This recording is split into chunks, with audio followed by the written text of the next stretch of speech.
Welcome to the My Brain Mechanic podcast. This is the end of the 5 TBI dysfunctions, and when we get to the really good part, growing new brain cells, repairing damaged brain cells, reconnecting brain cells, remyelination, this is where all the good stuff happens. But 1 through 4 has to be addressed, and 5 at the same time for everything to work. Because think of it this way. If you have a computer and you open your laptop and you pour some lighter fluid on it and you light it on fire and you close it back up, it's not gonna work. It's not gonna take new software and new upgrades because you got a fire burning inside.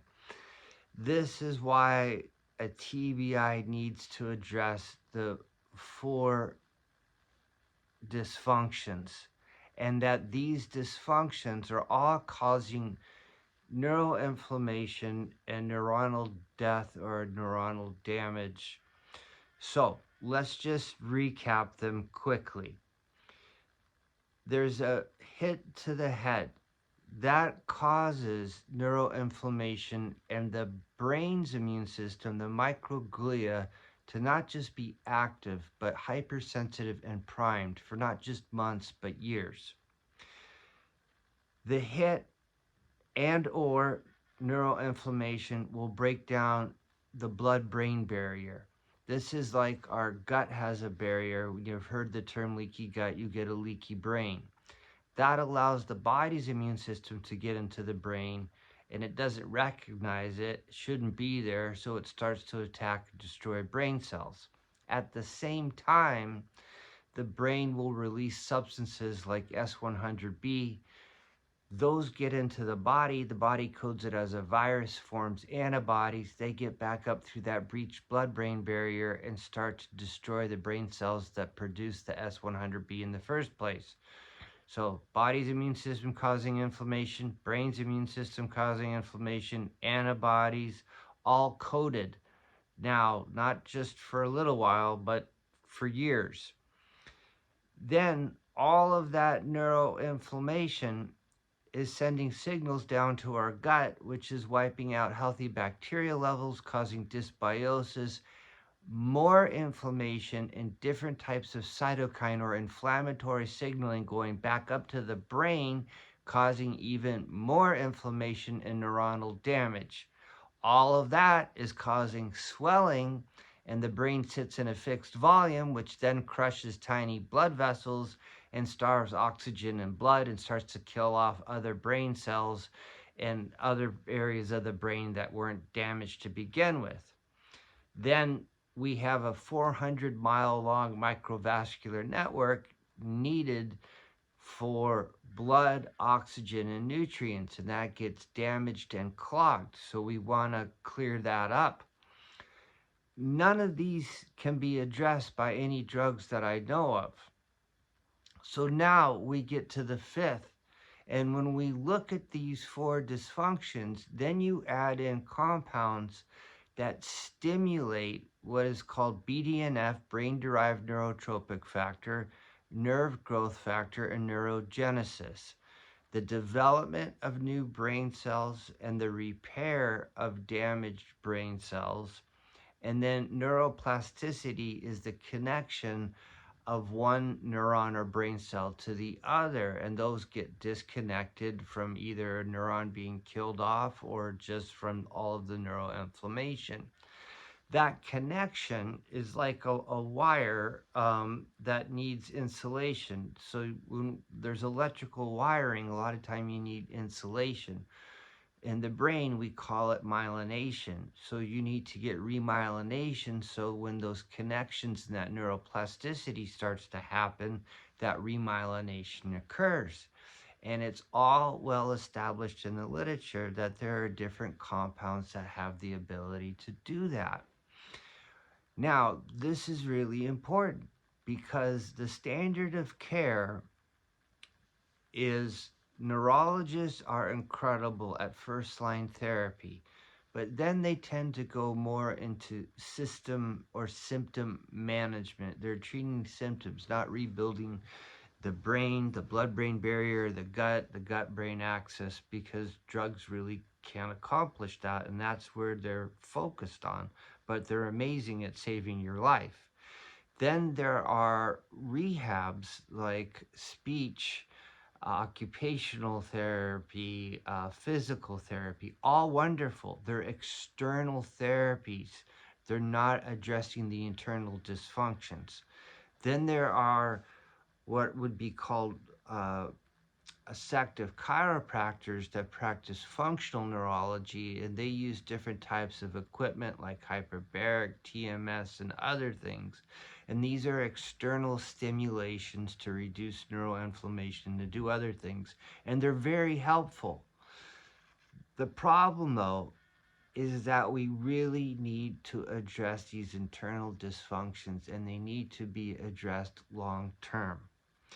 That's why it is so critical that we have something like a medical nutrition kit, or we have a series of different compounds at our disposal that can be used to address the five dysfunctions. And again, five really isn't a dysfunction, it's just that we need one through four to be taken care of so that five can start being interacted and all working together at the same time. Everything has to be done synergistically. It's like a domino effect. If one goes out, it causes all of the others to happen and start all over again. So UCLA Medical just came out with a great article about how dietary modifications and certain nutrients and nutrition can play a significant role in traumatic brain injury recovery. And you can even go back into 2016 where NIH said the only things that they found that were really helpful was secondary TBIs. And secondary TBI does not mean a second injury. It means all of these dysfunctions that occur from the TBI is dietary supplements and hyperbaric. The problem with hyperbaric is that it has a ceiling effect, meaning that it is only effective up to a certain level, then it stops, and it's not long term. So, if you're interested in finding out how you can look at these dysfunctions and what functional medicine can do, I will put website links in the below, and you can read on a website that is it's primarily for doctors, but patients can look at all of the science that's on there. You can contact me through that website. And again, it's not something where you can buy something on there, but it has a wealth of information. And if you have a doctor that you want to know about this and you're interested, contact us or me, and I will work with the doctor and explain this to him so that he can give you that same treatment. My goal since having a brain injury and coming back from a severe one in 2014 is to help as many people as possible and to get the medical community to really embrace functional medicine, and that these are the missing pieces to this puzzle, because right now between 40 to 50% of people with brain injuries that are moderate to severe are the same, if not worse, after 5 years. And I'm watching that change, and we can change this. But this needs people and patients and caregivers to start asking their doctors, Doctor, what are you doing to help my neuroinflammation? Doctor, how are you resealing my blood-brain barrier? How are you addressing my dysbiosis and my unhealthy microbiome? What are you doing with my microvascular network? How are you getting the calcium deposition out of the capillaries? Ask these questions. Show the doctor information, because this is what gets movement. In the 19th century, I've brought this up before, up to 20% of women were dying after giving childbirth. This doctor figured out that physicians were not washing their hands after doing autopsies. They figured it had to be a drug to answer this crazy disease that was killing women. It was that the doctors were not washing their hands. But millions of women died, and it took 30 years for the medical community to implement this. And now, just even today, it takes about 15 years for new science to really get into the standard of care. It's very slow the way our medical system works.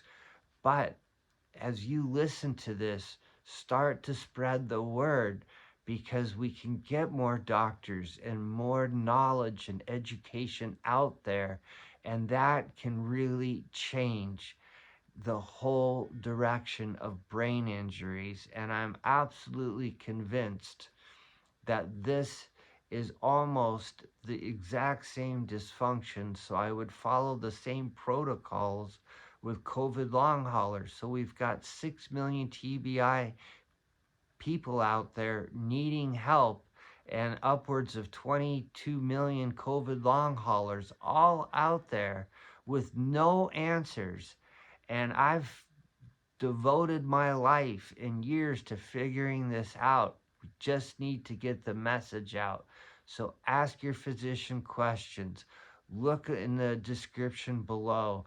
Contact me, and let's change healthcare, because neurologic health, I am absolutely convinced, will never change unless we integrate Western and functional medicine together. So, that is the end of this series, and I'm going to continue to bring more out on brain injuries, new science, COVID long haulers, and other neurologic issues. So look forward to the next video, and I'll see you soon. And contact me.